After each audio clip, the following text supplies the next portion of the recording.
Bueno, muy buenos días a todas las personas que se comienzan a conectar ahorita a esta nueva transmisión de un día más del Festival de los Rol. Hoy comenzamos con una nueva charla. Gracias, perdón, me atoré.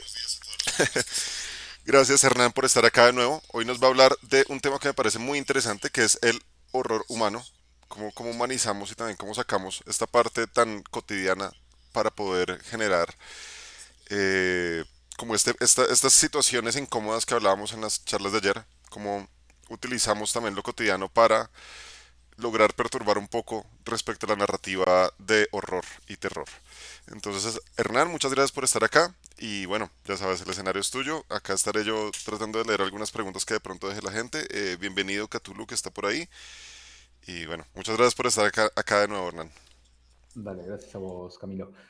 Bueno, primero que nada, me presento, para la gente que no me haya visto la charla ayer, me conozco un poco, mi nombre es Hernán, se me conoce más por el Expert, que es el apodo que utilizo en las redes sociales.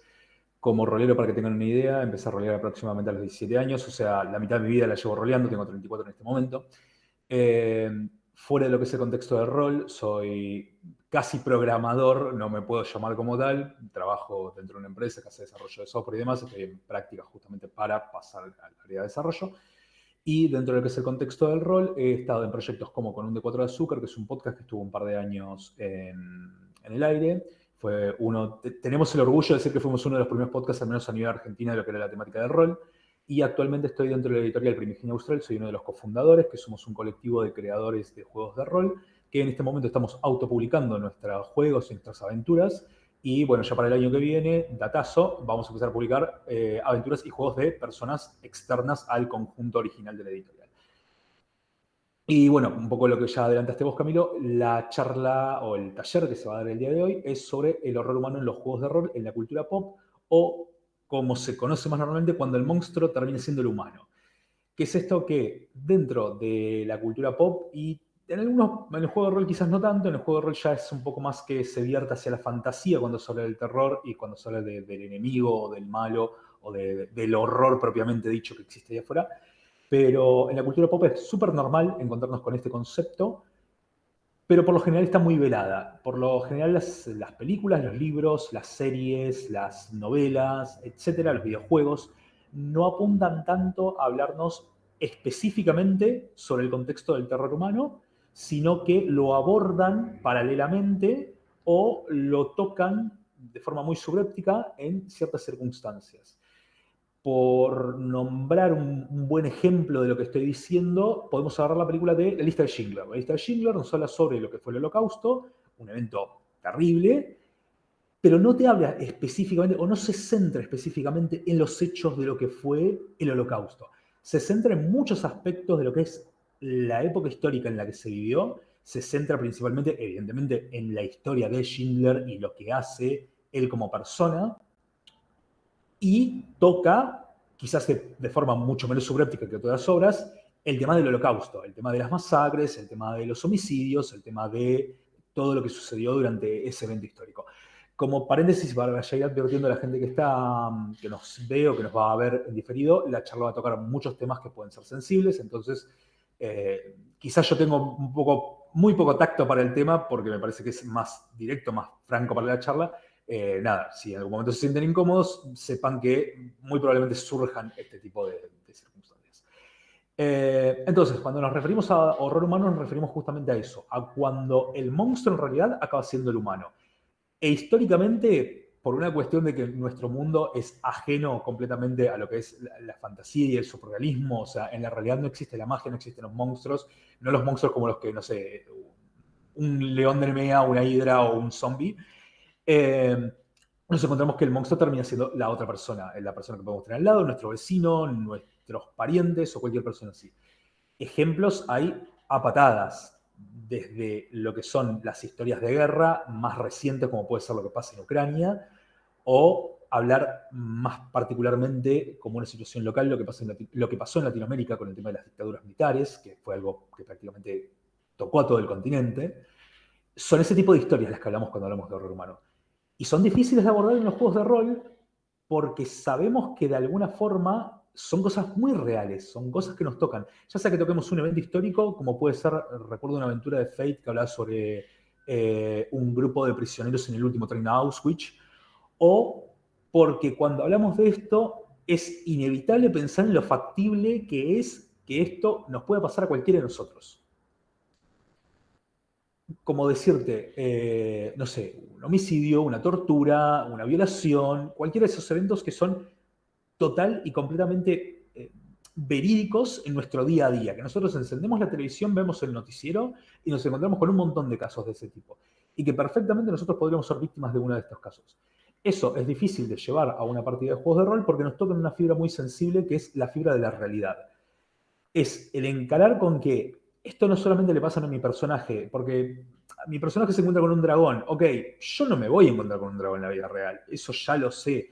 Entonces, el miedo que me puede causar el hecho de encontrarme con una criatura, no sé, Lovecraftiana, y el mal rato que me puede dar, no sé, leer un cuento de Poe al respecto de una persona que es asediada por el fantasma de su amada, está bien, me puede causar miedo, me causa un cierto estupor. Incluso puede que durante algunas noches, si juego, creo que se llama Scarm, el juego este nuevo que salió, que es bastante visceral, me quede con la luz encendida abajo de las mantas, porque todos sabemos que las mantas son protectores contra todas entidades fantásticas.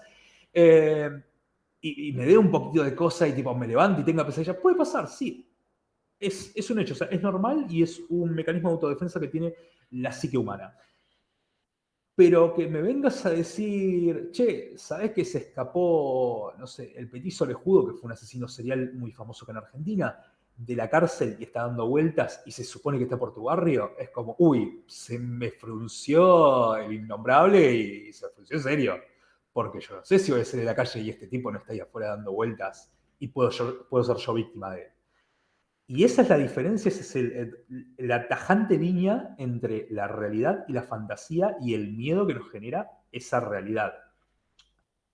¿Qué pasa? Cuando nos encaramos a esto, es muy difícil verlo desde el aspecto real, actual.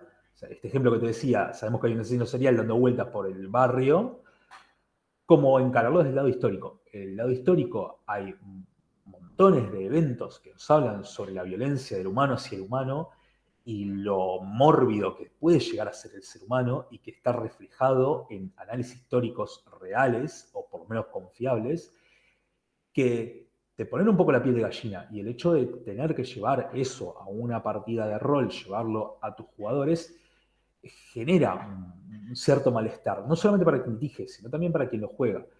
Si vos te pones a leer lo que fueron los escritos heredados de la primera toma de Jerusalén durante la segunda o tercera cruzada, no recuerdo cuándo fue que los cristianos toman Jerusalén, en el 1400, 1100, 1400, no, 1100, 1400 no, hay un escrito sobre uno de los caballeros que entra que decían que entraban y pisaban los cadáveres de la gente y que todo estaba lleno de sangre y que la gente que eran civiles se metieron adentro, no me acuerdo si era una mezquita o una iglesia, los pocos católicos que había ahí, y los tipos los prendieron fuego vivos. Y es como, man, es muy fuerte leer esto. O sea, son un grupo de personas que estaban ahí que no generaban ningún tipo de inconveniente dentro del ámbito de una guerra, si lo querés poner así. O sea, como decir, bueno, estos tipos no es que están con una espada y te están esperando para apuñalarte. Son gente inocente que estaban ahí, que cuando se sitió la ciudad y que buscaron refugio en un lugar que consideraron seguro. Y estos flacos fueron y los prendieron fuego vivos. Y eventos como eso, no sé, la quema de las brujas de Salem, bueno, lo que hablábamos recién, el holocausto, las dictaduras militares en Latinoamérica, etcétera, etcétera, etcétera, son eventos reales, son eventos que nos tocan directamente y que nos hacen dar cuenta de que, perdón por el uso de la mala palabra, qué tan hijo de puta puede llegar a ser el humano.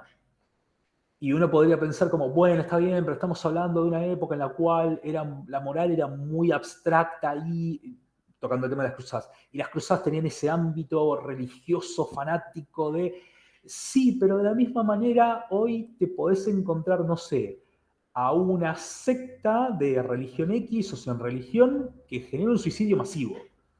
O que a un fanático religioso que se inmola en una escuela, o a un flaco que entra con un chumbo, tipo lo de Columbine, y porque es el cumpleaños de Hitler, termina matando a 24 personas.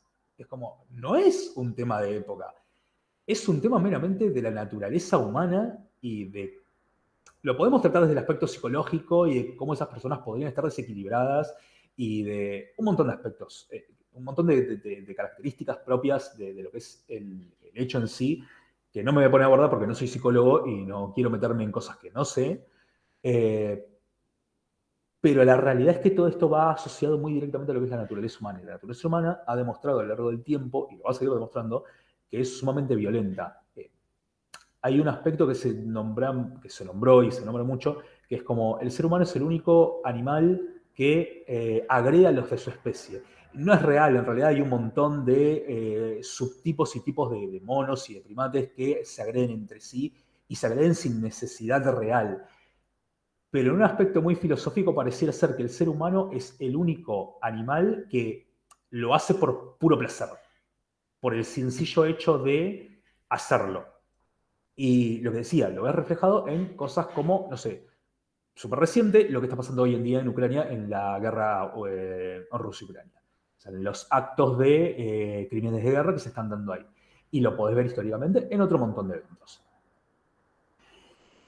Y bueno, lo que decía, esto se refleja mucho en la cultura popular de forma más sesgada por lo general, o más tapada con otros temas, pero se ve muchísimo.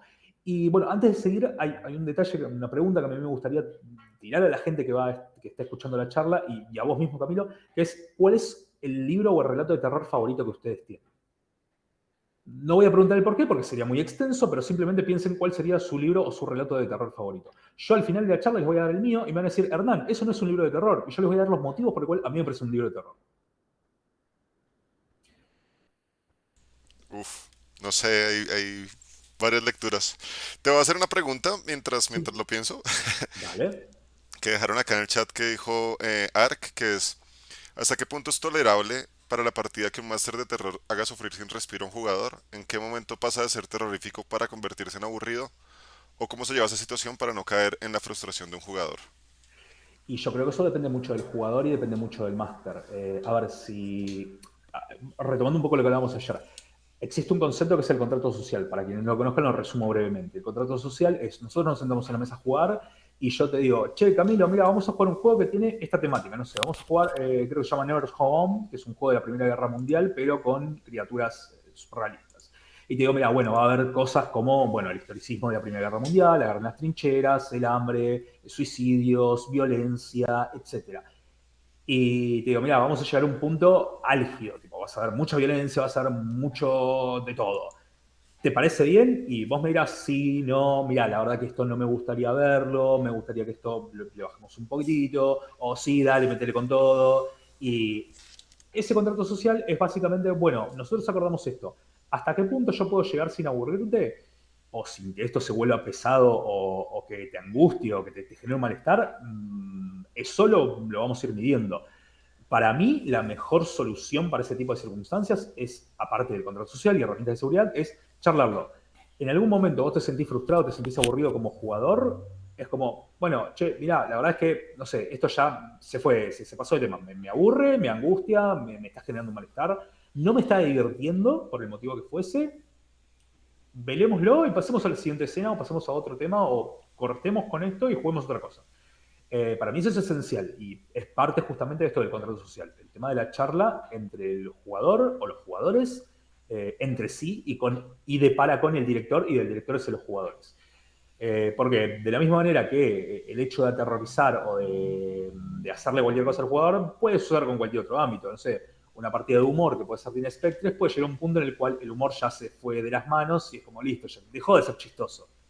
Hicimos un chiste 80 veces con el gato que tiraba hiperrayo, bueno, ya dejó de ser gracia, ponemos otra cosa. Entonces, nada, para mí la resolución, eso que preguntar, es eso. No se puede saber cuándo, porque depende mucho de la persona. Hay que conversarlo. La solución está en charlar. Si no se charla, para mí una mesa no va a ser fructífera en ningún caso.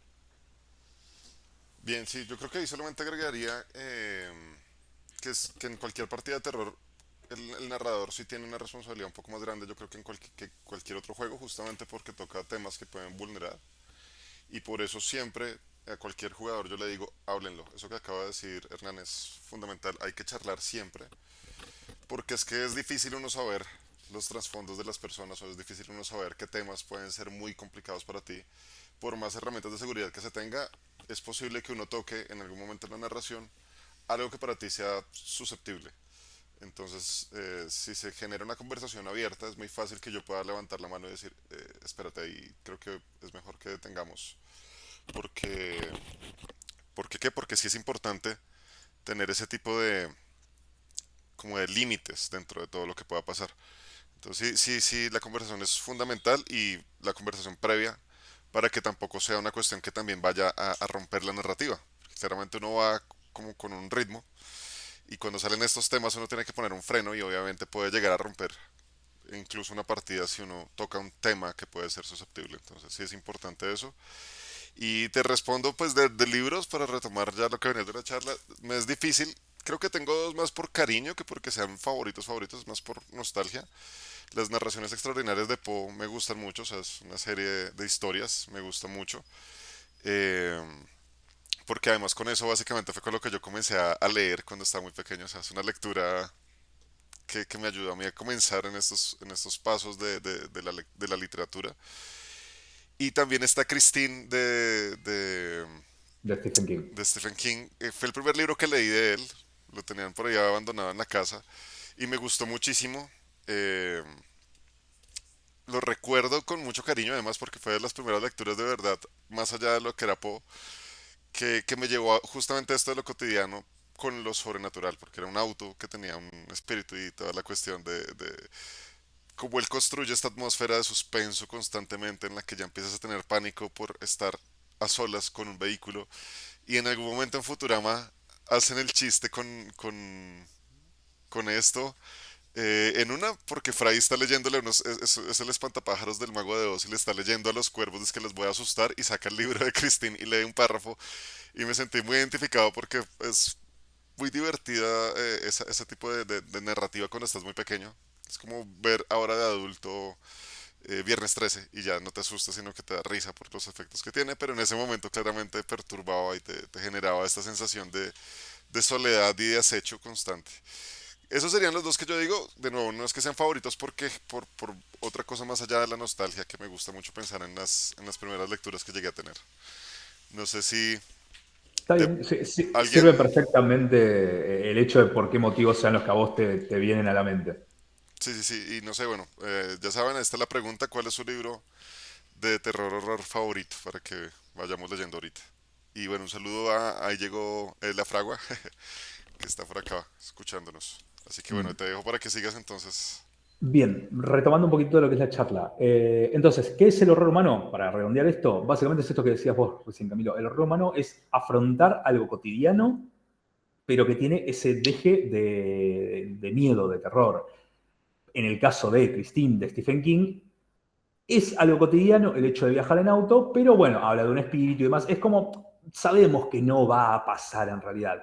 Diferente es el ejemplo de, tomando a Stephen King como referente, de Misery.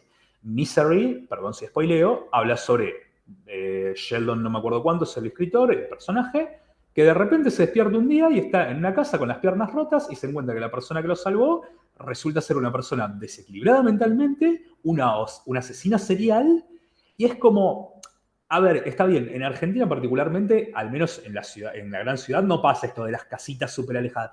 En Estados Unidos es súper común, entonces hay que ponerse un poquito también en contexto, ¿no? Pero es completamente factible la idea de que vos un día termines accidentado por lo que fuese, una persona te levante y resulte ser una persona desequilibrada y esa persona acabe queriendo hacerte daño. Es absolutamente factible que eso suceda. Incluso fuera de ese contexto de que te accidentes, es absolutamente factible el hecho de que alguien te encuentre y te quiera lastimar. Y hay un miedo muy común en el ser humano, que es el miedo a la muerte. Es un miedo en común que solemos tener todos. Algunas personas te podrán decir que no tienen miedo a morirse y demás. La realidad es que cuando estás delante de la situación, de una situación que puede ser letal, no podés evitar sentir nervios, sentir miedo. Pero no es por una cuestión de valentía o ¿cómo es que se diría? De ser más hombre o de lo que se quiera. Es en realidad una cuestión natural. O sea, naturalmente nuestro cerebro, y nuestro organismo tiende a la supervivencia. Entonces, si nos encontramos frente a una situación en la cual nuestra vida se ve amenazada, es normal que nuestro cuerpo y nuestro cerebro respondan instintivamente a decirte, che, todo bien, pero yo no me quiero morir.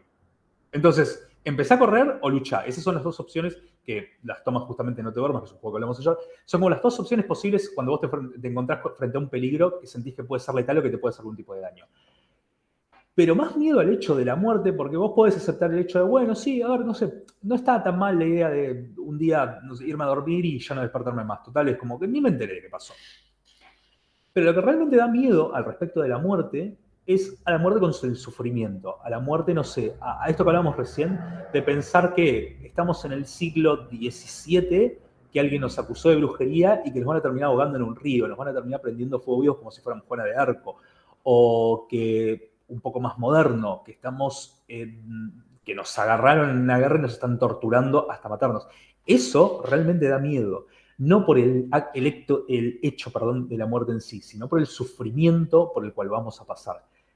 Y justamente uno de los elementos centrales del horror humano es justamente ese, el hecho de la tortura, el miedo al sufrimiento. Y no solamente el que el personaje lo viva, sino que el personaje lo perciba. Una película que, bueno, después con el paso de las subsiguientes películas, para la redundancia, es como que va perdiendo un poco el eje, pero que va mucho al hueso con eso, es el juego del miedo. El juego del miedo te habla de algo que, si bien las maquinarias puede ser un poco como un poco al estilo Verne, como un poco increíble, podemos darle un pequeño guiño a la ficción y decirle, dale, sí, te creo que puedes hacer esta máquina. Y es mucho de eso del horror humano, porque en definitiva, ¿qué es el juego del miedo? ¿Qué es Saw? Saw es un tipo que considera que esta gente a la que está agarrando en sus juegos no aprecia lo suficiente su vida y por ende los tiene que poner en situaciones extremas para que se enfrenten y eh, demuestren que realmente merecen vivir. Porque él considera que como él no puede vivir porque tiene un cáncer y demás, la gente tiene que demostrar, la gente que ha intentado suicidio, que es adicta a diferentes sustancias, o que X o que Y, tiene que demostrar que merece vivir. Y él les quiere demostrar la valía y la importancia de la vida, y no tiene mejor manera de hacerlo que ponerlos en un juego donde básicamente se van a comer un escopetazo en la cara. Súper amigable el muchacho realmente, un amor de persona. Eso es muy horror humano. Misery, que recién lo hablamos, es muy horror humano. Y había otro ejemplo más que en este momento no me lo estoy poniendo. Ah, bueno, Hostel es muy horror humano porque te hablan de un grupo de personas que están pagando por torturar a otras personas. Que bueno, de vuelta, con el avance de las películas también un poquito se va degradando la idea del horror humano y medio que ahí se ponen cosas estrambóticas. Pero bueno, vamos a dejar un poco eso de lado y vamos a centrarnos en el eje de las películas o el eje de las obras. ¿Qué es eso? Es un poco el encarar cómo otra persona, otro ser humano, puede realmente ser tan sádico, tan malo, por no usar una palabra un poco peor, con otra persona o con otro ser vivo.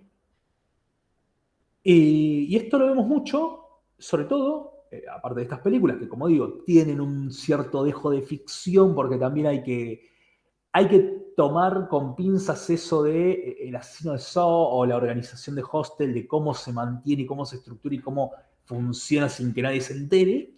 Eh, Se ve un poco más reflejado en cosas que son más propias, que ya lo hablamos, que es el tema de los asesinatos seriales. Que ahí podemos irnos a obras como, no sé, la serie de Hannibal, esta serie que se hace muy poquito en Netflix, que no me acuerdo el nombre, que se hizo tan famosa, o Le Papillons Noir, que es también una serie de asesinos seriales, que creo que está en Netflix. Esas son quizás un poco más que van al hecho o a lo real, a lo diario, a lo cotidiano. Y bueno, volviendo un poquito al centro, me estoy desviando de vuelta a algún tema que hablamos recién, yo comentaba, los miedos más normales para el ser humano es el miedo a la muerte y el sufrimiento. Hablamos ayer, el miedo a lo desconocido da mucho miedo porque Esto me retrotrae un poco una charla que una vez tuve con mi jefe. Yo en su momento empecé a hacer ventas, yo no hacía ventas en su época, y mi jefe me dice, mira, yo una vez fui a un seminario en el cual la persona que lo estaba dando me dice, si vos estás hablando con una persona, sabés que esa persona tiene dos piernas, dos brazos, dos ojos, una boca, etcétera. Y entonces no te tiene por qué dar miedo hablar con una persona, porque una persona va a reaccionar de la misma manera, sea yo o sea el presidente. Porque si el presidente hoy se levanta, desayuna y come algo en mal estado, se pasa el día en el baño. Como cualquier persona, ser humano normal. Me dice, te tendría que preocupar si estás viendo, no sé, a un ser violeta de tres brazos, porque no sabes cómo va a reaccionar. Bueno, viéndolo en perspectiva, podría darte más miedo también el ser humano, porque tampoco sabes cómo reaccionar, porque el humano puede reaccionar de muchas maneras. Pero yendo un poco a esto que decía, el hecho de lo desconocido nos genera miedo. Por más que sepamos que lo desconocido no sea algo que vaya en contra de las leyes de la naturaleza. De esto que hablábamos, lo desconocido no tiene por qué ser un ghoul, lo desconocido no tiene por qué ser un ser primigenio, lo desconocido no tiene por qué ser un vampiro. Lo desconocido es, estoy a las 3 de la mañana en un lugar que, en un paraje completamente desolado, y veo una figura a lo lejos que se acerca y es como, uy, el cagazo que me acaba de entrar porque yo no sé quién es esta persona, no sé qué va a querer hacer de mí y en medio de este lugar yo no tengo a quién recurrir en ayuda. Entonces, ¿qué hago? Salgo corriendo, lo espero, lo encaro, porque capaz que la persona esta no quiere hacerme nada, pero el hecho, lo desconocido, el misterio que se genera a raíz de ese encuentro es lo que genera realmente el miedo. Una serie que para mí toca muy bien esto, si bien es una serie de zombies, es The Black Summer.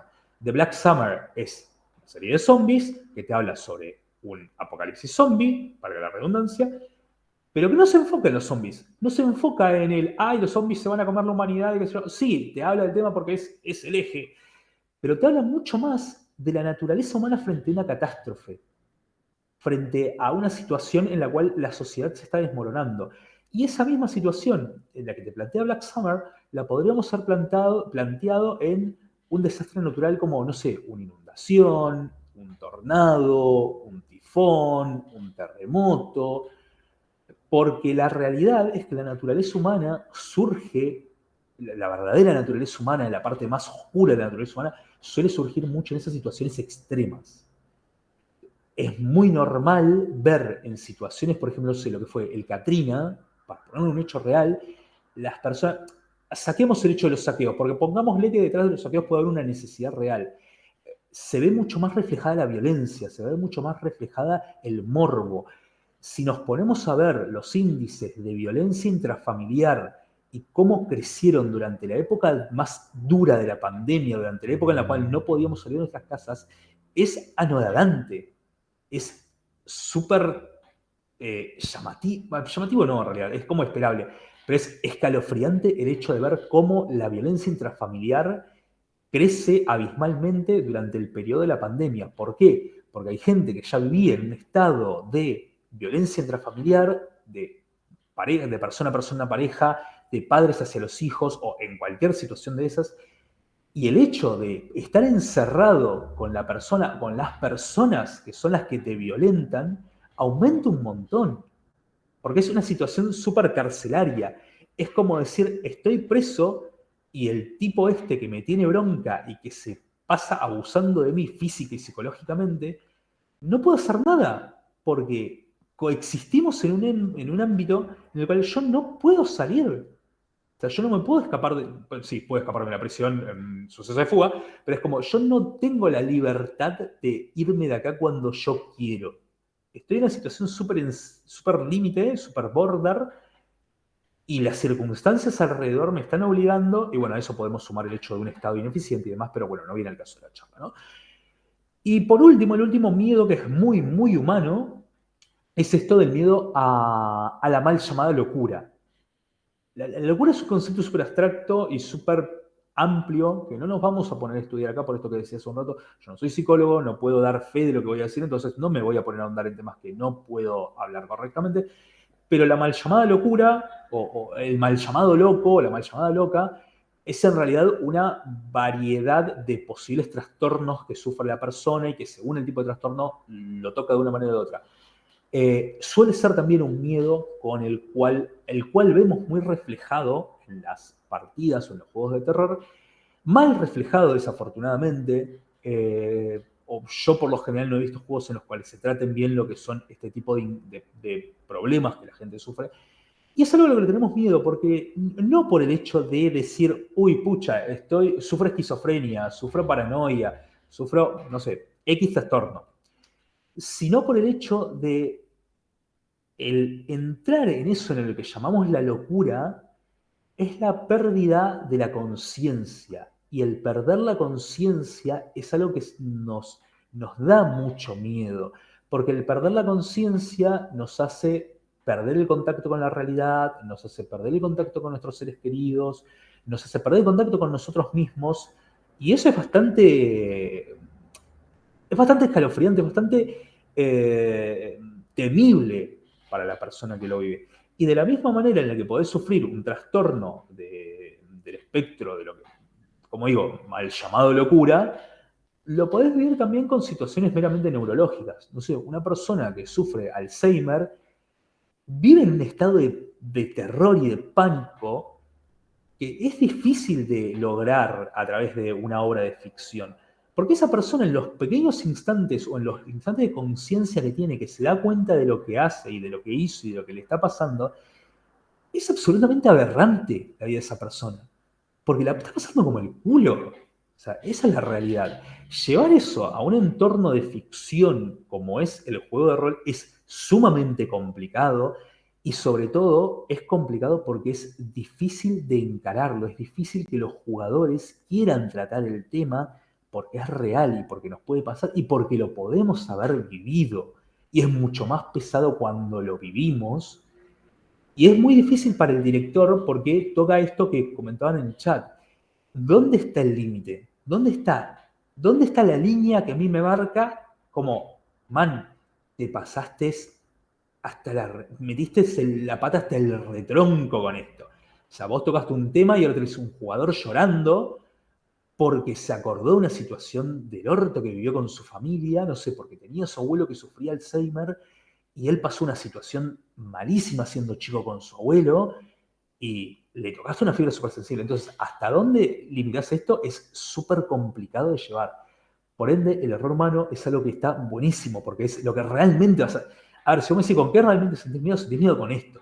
Porque esto es real, porque esto te puede pasar, o te pudo haber pasado, o es completamente factible que te pase en algún momento de tu vida, ojalá que no, pero es completamente factible que te pueda llegar a pasar, y es como también súper difícil, súper denso de poder llevar adelante. Un ejemplo, bueno, yo lo decía con Sarnat porque a mí me resulta más fácil, evidentemente, hablar sobre cosas en las que yo estuve tras la creación, porque conozco todo el contexto.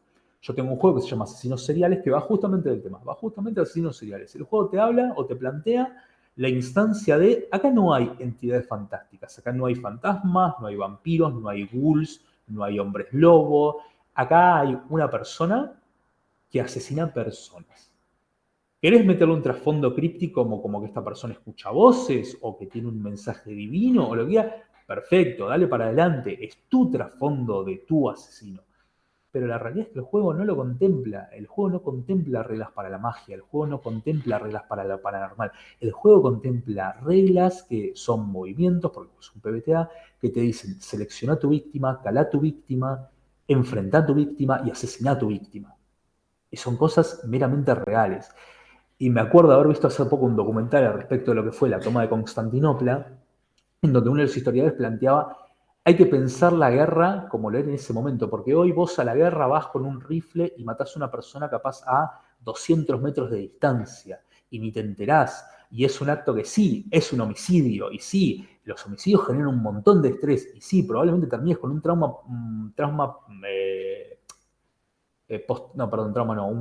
síndrome postraumático de la guerra porque viviste un montón de horrores que son, a ver, habiendo sido civil o habiendo sido soldado, indistinto.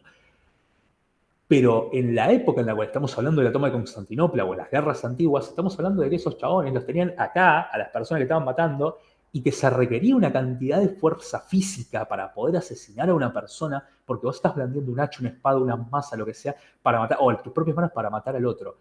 Y a mí se me vino a la cabeza eso cuando veía, por ejemplo, Sin Novedades en el Frente. Hay una escena de la película, Sin Novedades en el Frente, la recomiendo un montón, es un peliculón, que te habla sobre las últimas semanas, los últimos meses de lo que fue la Primera Guerra Mundial desde del Frente Alemán, cuando el Frente Alemán se estaba quedando sin hombres y mandaba pibitos de 17 años a pelear. Y hay una escena en la cual el flaco, en una secuencia en la que los franceses los persiguen, ve cómo queman a sus compañeros con lanzallamas, ve cómo un tanque aplasta literalmente a una persona con una rueda. Es una película súper violenta, claramente, o sea, no es recomendable para gente que no le gusta ese tipo de películas. Paréntesis, una película de guerra, es evidente que va a ser violenta, pero bueno, esta es bastante más violenta que otras películas. Y el flaco en un momento cae en un espacio que había reventado una bomba, en un cráter, y un soldado francés lo mira y el tipo se quiere hacer el muerto y te das cuenta que le va a disparar y explota una bomba y el francés cae adentro y el pibe en un momento en un instinto de supervivencia, pela el cuchillo, se tira contra el tipo y lo empieza a apuñalar. Y la escena es fuertísima, porque los siguientes 5 minutos de escena, vos lo ves al chabón pidiéndole al francés que se muera porque el flaco está completamente desnutrido y no lo puede terminar de matar por la falta de fuerza física que tiene. Y el chabón está dando estertores, queriendo morir, si no pudiendo, y el tipo en una tan de locura haciendo, no, pero moriste de una vez, y metiéndole tierra en la boca, queriendo matarlo, y al final en un arranque de completa humanidad, por decirlo de alguna manera, el flaco lo quiere salvar y se termina muriendo el soldado francés. Y el flaco tiene un trauma peor por ver que él lo quiere salvar y se muere. Y bueno, la película es así, es un poco de eso, de las vivencias de lo que es una guerra. Bueno, ese tipo de cosas son el horror humano, para hacer un ejemplo muy práctico. Juegos que utilizan mucho el horror humano, solapado o diezmado un poquitito por lo que es el contexto esto de la ficción que hablábamos recién, serían buenos ejemplos para jugar. Cult. Cult es un juego que toca un montón el tema de los romanos. Nos habla de una realidad tipo Matrix y Ángeles de la Muerte, bla, bla, bla. Saquemos todo eso de lado. Cult te habla de la drogadicción, te habla de los homicidios, te habla del canibalismo, te habla de rituales de sacrificios humanos, te habla de un montón de cosas que son absolutas y totalmente realistas y que si vos te pones a leer un poquitito más en profundidad, las encontrás. Sin ir más lejos, creo que en 2010-2012 había habido un caso de canibalismo en Alemania, porque la policía descubrió un blog en la Deep Web donde había gente que tenía fantasía de comer personas y fantasía de gente que quería hacer comida. Podemos hacer todo un diálogo al respecto de cuál es el trastorno psicológico que pueden sufrir estas personas. No vamos a entrar en eso, pero es como, bueno, Cult toca todo este tipo de temas. En Cult te podés sentar, te sirvieron un churrasco y es, ¿y de qué es este churrasco? El churrasco de Mariano, ¿te acordás de Mariano? Bueno, se murió en la última partida, lo hicimos churrasco. Acá está, toma, comételo. Y te lo plantea así, de llano. Sobre todo Cult Lost Divinity. Cult Lost Divinity juega muchísimo con ese tema del el trasfondo y el trasfondo súper crudo y súper real de las personas. Juega un montón con esto que hablamos del tema de los trastornos mentales. Cult te plantea los hospitales psiquiátricos como una puerta de acceso al infierno. Y está bien, habla del infierno como un lugar real, Cult. Pero si vos te pones a hacer el paralelismo, es como la pucha. Me está queriendo decir algo que es muy real, más allá del contexto ficticio. Paciente 13. Paciente 13 también es un juego que toca muchos temas de ficción. Perdón, hago ahí un parecido. Paciente 13 se supone que toca temas de ficción o temas subreales, pero a mí me encanta el tema de que el tono de Paciente 13 es como, ¿realmente esto está pasando o está pasando en la mente de los jugadores que son internos de un hospital psiquiátrico? Y te deja como, Buffy, llévalo vos, es tu partida. ¿Querés meterle ficción? Metele ficción.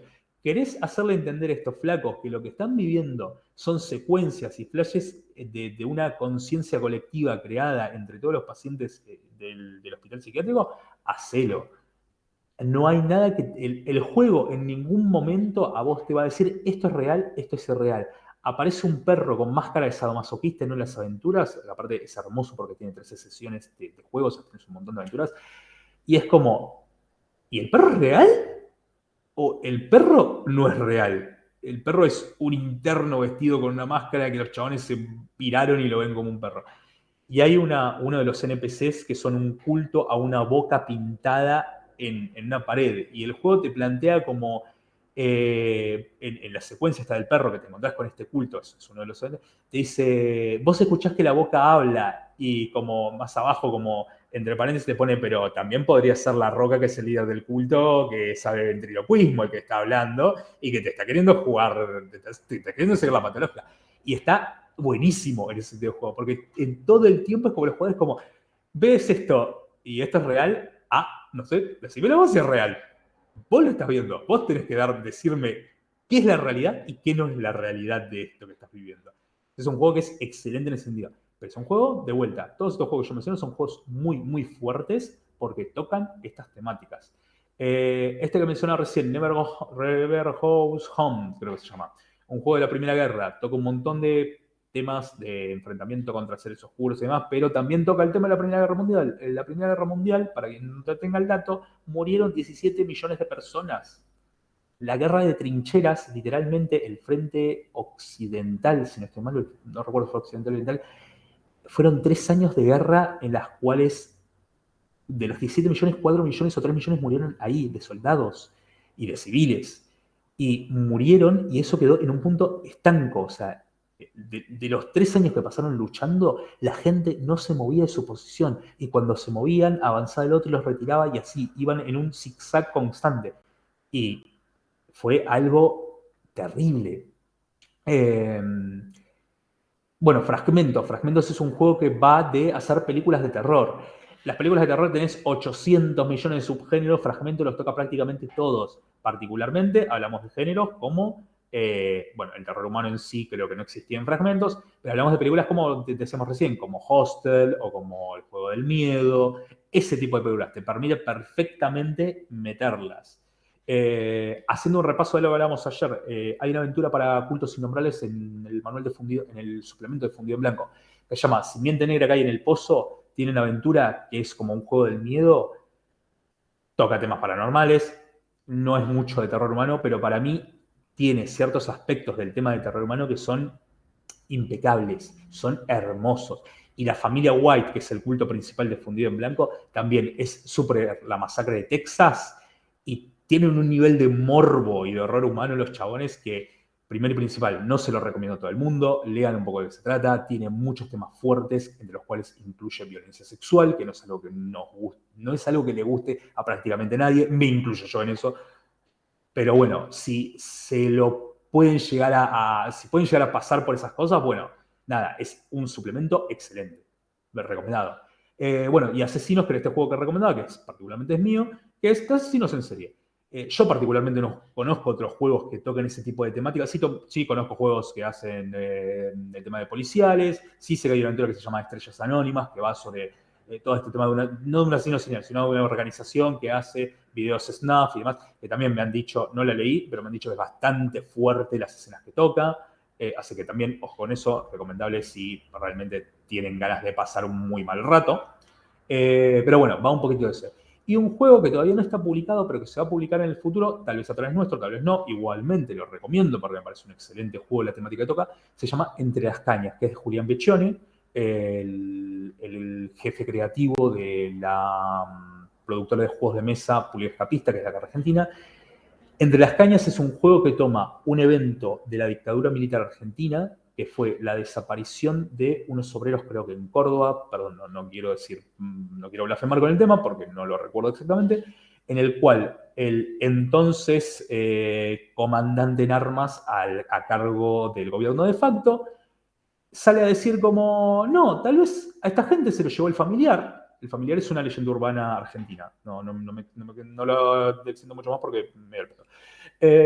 Y el juego trata sobre la gente que sale a buscar el familiar, como si el familiar fuera una entidad real. E indirectamente lo que el juego te está diciendo es, esta gente están buscando a sus parientes, a sus amigos, a sus familiares, que se los llevaron los militares, que en una situación absoluta y totalmente ilegal. Ahora, no existe ningún acto legal en el cual a vos te pueda... Bueno, sí, existen muchos actos legales por los cuales te pueden llevar preso, pero en la circunstancia de la dictadura no existía ningún acto legal en el cual te llevaran preso. Eh, y toca ese tema, o sea, soslayadamente, hablándote de la existencia del familiar como esa entidad que supuestamente se llevó a esta gente, está tocando el tema de los desaparecidos durante la dictadura militar argentina, que también es un tema fuerte, es un tema escabroso. Y como no juego de rol, una lectura muy recomendada, tiene algunos cuentos que son más soft y algunos otros que son más hardcore.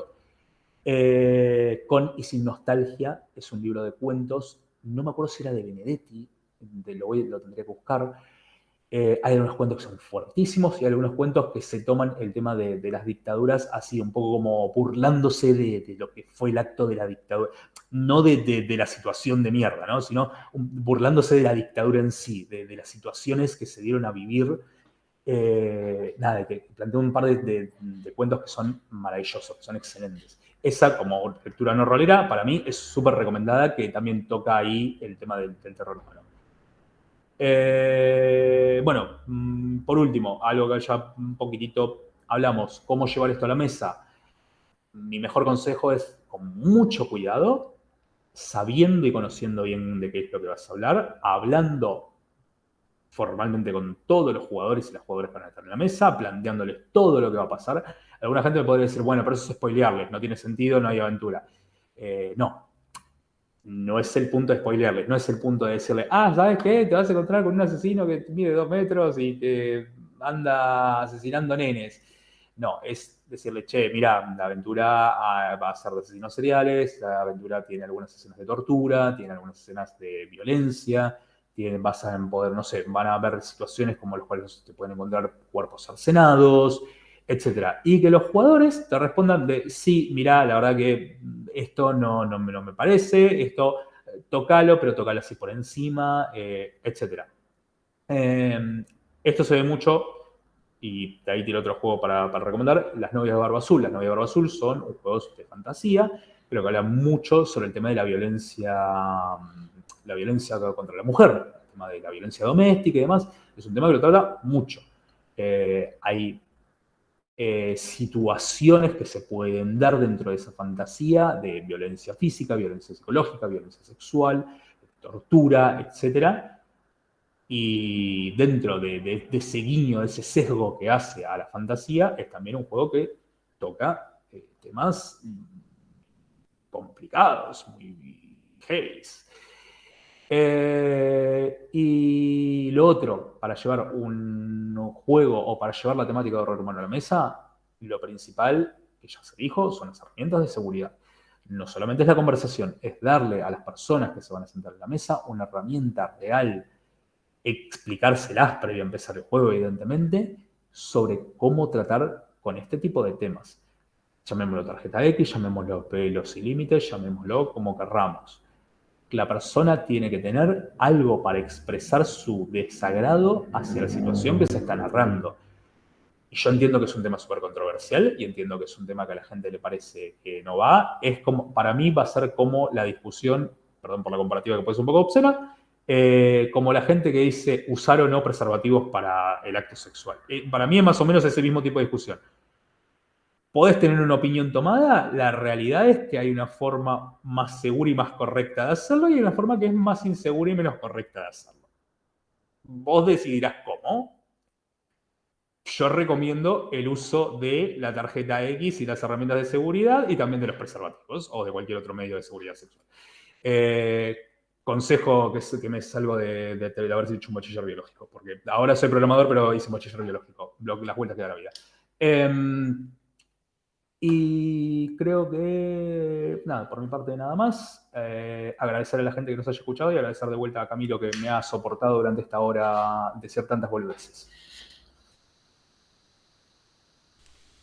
Para nada, para nada. Estaba también acá prestando mucha atención. Me gusta mucho además porque yo creo que lo que más me gusta a mí en narrar terror es esto, el terror humano. Yo poco me voy hacia lo supernatural o lo fantástico cuando narro terror. Entonces me gusta mucho lo que estabas diciendo. Esto que decía por acá, que el argumento cuando estabas hablando de la dictadura como, y lo del familiar, las desapariciones, es muy interesante porque a veces, y creo que ese es el mayor o la mayor responsabilidad que puede tener un narrador de terror que usa este tipo de terror como tal, es percatarse del límite que puede haber cuando tocas temas que son tan reales y algo que tú decías que en este momento se vuelve cotidiano, se vuelve real. O sea, ya partimos de, te puede pasar. ¿sí? Puedes salir de la casa y puede estarte ocurriendo esto, entonces a veces incluso se logra una inmersión mucho mayor cuando pasa algo tan cercano. Y ahí es donde el narrador tiene también que tener esta habilidad de darse cuenta de que puede seguir incomodando, pero también hasta qué punto puede llegar o hasta dónde va como ese límite que te está poniendo el jugador. Entonces me pareció muy chévere porque cuando hablaste de esto, por ejemplo, a mí me pasó en una mesa que no era de terror, era mago, pues no tenía mucho que ver, digamos, como con el tema específicamente de terror, pero se jugó en una época actual de Colombia en algo que estaba pasando acá durante el comienzo de la pandemia. Y a mí me tocó, o sea, yo seguí porque sabía que podía hacerlo, pero sinceramente como persona me llegó el tema, o sea, no lo pude contemplar como el resto del grupo que se reía y como que no era un tema de terror como tal, pero la temática fue tan local para mí, tan cercana. No puse el límite porque quería explorar justamente ese tema, porque me está vulnerando, si no es un tema como tan fuerte, tan cercano para mí, pero me di cuenta que sí, y que era algo que para mí era importante. Tenía que ver con desapariciones también. Entonces fue como, vaya, o sea, increíble cuando uno empieza a tocar y trastocar estas sensibilidades. Así que nada, pues gracias Hernán por tu conocimiento, por traernos esto. Me tomaré la tarea de leer el libro de asesinos y de mirar un poco más los juegos que recomendaste. Dale. Como dato, aprovechando lo que es Halloween, por si a la gente le interesa alguno de nuestros juegos que son pagos, están con descuento dentro de la página. Nada, eso, si tienen algún tipo de interés por pasar, buen momento para aprovechar porque si algo es gratis, mejor. Y si viene con descuento y si no es gratis, viene con descuento, igual viene bien. Nada, último detalle, algo de esto que decías vos, el tema de las apariciones y demás. Sí, a ver, si te pones a leer una aventura súper básica de vampiro, Camiones en la Noche. Camiones en la Noche trata sobre la trata de personas. Sobre, bueno, en este caso las raptan para alimentar vástagos, pero el tema de la trata de blancas, el tema de la trata de personas, la esclavitud de personas, es también un tema súper actual. La esclavitud sigue siendo un tema súper actual y es un tema que perfectamente puede llevar el juego de rol, pero también es picante. O sea, hay que tener ganas de llevar eso a la mesa y encararlo. Yo creo que el terror humano, y no es por menospreciar a nadie, ¿no? Pero yo creo que el terror humano no es un género que pueda jugar todo el mundo. Ujú. Y está perfecto. O sea, no todo el mundo puede jugar terror, no todo el mundo puede jugar fantasía, no todo el mundo puede jugar terror humano. Y está bien eso. No hay que ser Superman, ni hay que ser el macho alfa, ni la hembra alfa para poder jugar ese tipo de cosas. Hay gente que no le gusta. Yo, particularmente, terror humano, por ejemplo, no juego violencia sexual porque a mí no me gusta. Me parece muy fuerte y no me gusta narrarlo, no me gusta tenerlo en mis mesas. Y es una cosa que, si se da muy soslayadamente, como para, sí, mira, pudo que haya pasado esto. Hasta ahí llegamos. Me pasa igual, ¿sabes? Este es un tema que tampoco llego a tocar. Y me gusta mucho también que los jugadores me digan, hay gente que dice, yo puedo con cualquier tema, pero yo trato de que en serio me digan cuál es ese tema Sí. que no les gusta, Sí, porque es ¿cuál es bueno. el límite de eso? Sí, sí, porque hay gente que sí te dice, no, yo no tengo ningún asunto, pero eventualmente es posible que sí lo encuentres. Entonces es bueno también hacerse la introspección antes de jugarlo. Y completamente de acuerdo, yo también le digo a la gente, no todo el mundo es bueno para narrar esto, principalmente porque si hay una responsabilidad, hay una carga emocional que se da en una mesa de terror.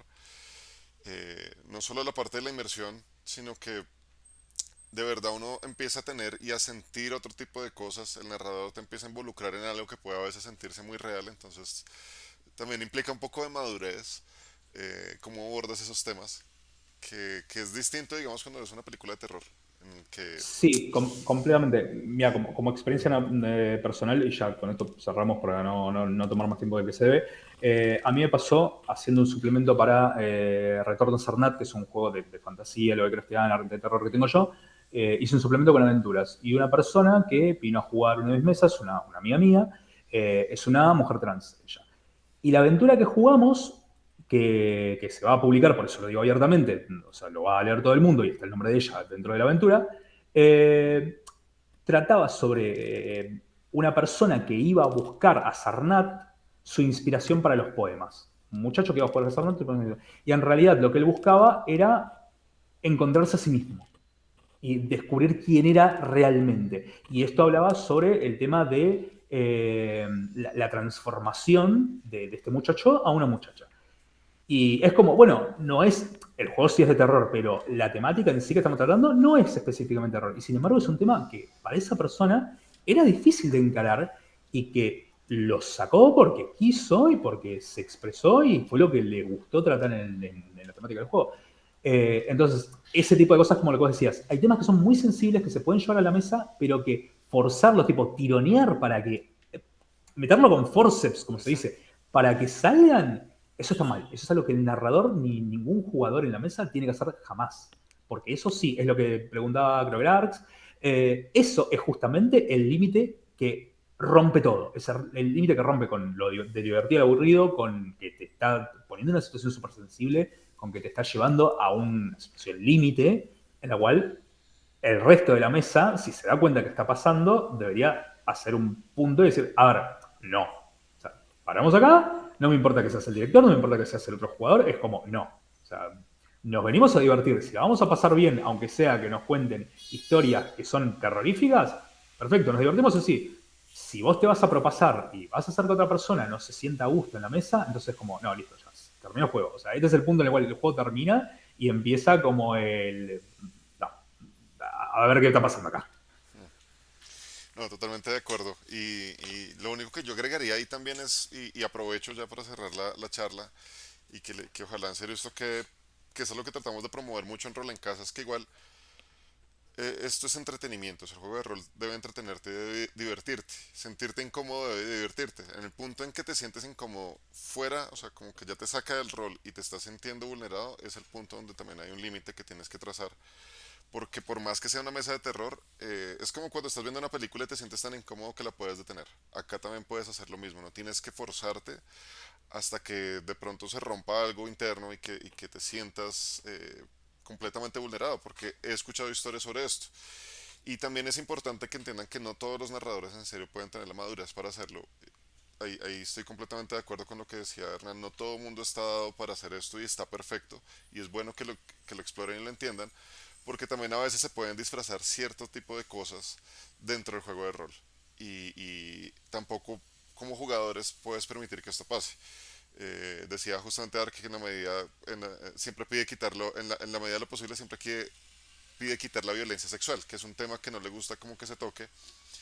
Y a veces puede llegarse a este tema. Yo me acuerdo que hace un año, un poco más, una persona, una chica de México llegó a contarnos una parte de historias jugando Cult, en el que se forzaba mucho el tema sexual y se iba y ella finalmente como que terminó detestando el juego, terminó detestando esa comunidad, terminó detestando al narrador, porque se forzó muchísimo el tema y se presionaba y le decían como no, pues igual Sí, no, estamos no, jugando. no me sorprende que haya terminado molesta con toda la Claro, situación, porque es para molestarse. total, ¿no? Y pues además, o sea, a nivel personal se llegó a casi detestar el rol porque es que se forzaba y se forzaba, Ujú. pero además se le decía a la persona, es que sigue siendo rol, tienes que aguantar, y no es cierto. O sea, acá el límite lo pone cada persona y si te sientes incómodo pero sientes que te estás divirtiendo y que puedes seguir, dale. Pero si sientes que de verdad ya no es ese punto, pues puedes hablarlo con el narrador. Jugando online tienes una gran ventaja que tienes chat privado y le puedes escribir como ya está acá hoy.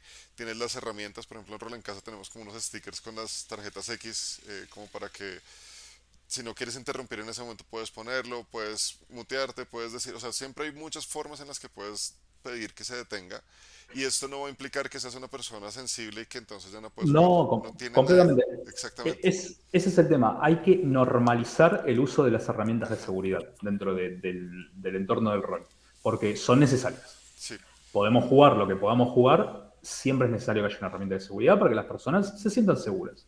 No lo usamos de 10, perfecto, salió redonda la partida, no tuvimos la necesidad de usar las herramientas de seguridad. Eh, nada, si, el problema es si las necesitamos y no están, ahí tenemos un problema. exactamente. Ahí de acuerdo. Y ya lo último que yo le dije a la gente acá en el Festival de los Rol, que pues es esta gran oportunidad también de probar distintos juegos, de probar distintos escenarios, distintas formas de narrar. Les decía también que traten de como explorar, pero protegiéndose y recuerden que están en una comunidad donde todos también se protegen. En una mesa de rol no estás completamente solo o sola, así en algún momento te abstraigan para tratar de darte un ambiente más tenebroso. Tienes tus compañeros y también como persona puedes darte cuenta cuando alguien está siendo, de pronto por timidez, está siendo vulnerada y no quiere decir nada, también puedes poner el alto. Y acá es una cuestión de disfrute conjunto. O sea, yo puedo darme cuenta que alguien de pronto el narrador está ensañándose con esa persona y la persona puede ser muy tímida, muy insegura, muy introvertida y no ha dicho nada, pues yo también puedo saltar y decir, hey, hasta acá, por favor, o sea, eh, cambiemos el foco a otra persona mientras esta persona puede respirar, mientras tiene como este tema, porque es importante, es muy, muy, muy importante. Entonces, muchas gracias Hernán, creo que acá hay unas cosas muy, muy, muy interesantes. De vuelta, Eh, gracias a vos. Esto de las herramientas de seguridad no, pero yo tengo una charla preparada, posiblemente la haga mañana o el lunes, estaba esperando como ver qué espacio tenía sobre herramientas. Indispensable charla para este tipo de juegos. Sí, sí, sí, porque alguien le iba a dar, pero finalmente me dijo que no pudo y quería pues que fuera otra persona. No, no me gusta tener tanto el foco, sobre todo que va a estar narrando, pero posiblemente mañana la haga porque es importante y sobre todo el festival me permitió entender y encontrar muchas cosas que también van a generar nuevas herramientas para la comunidad que nos va a servir un montón. Gracias personas que están acá conectadas, que van a ver esto posteriormente. Recuerden que estamos en el marco del primer festival del horror hispano, un festival dado para juegos de rol en torno al terror y el horror, en muchos juegos que hay, muchos, muchos settings, muchos sistemas, pero también estas charlas que nos permiten construir conocimiento conjunto. Hernán de Primigenia Austral, ya saben la invitación, vayan, síganlos en redes sociales, conozcan todo lo que está haciendo Primigenia como editorial, los juegos que tienen. Yo también me pongo a la tarea de leer un poco más y conocer un poco más, descargármelo gratis y comprar algunos cuantos. Mi excusa siempre ha sido el tiempo, pero ya saliendo del festival por fin voy a volver a tener tiempo, así que les estaré contando cuando me lance algunas partidas de los juegos que tiene Primigenia.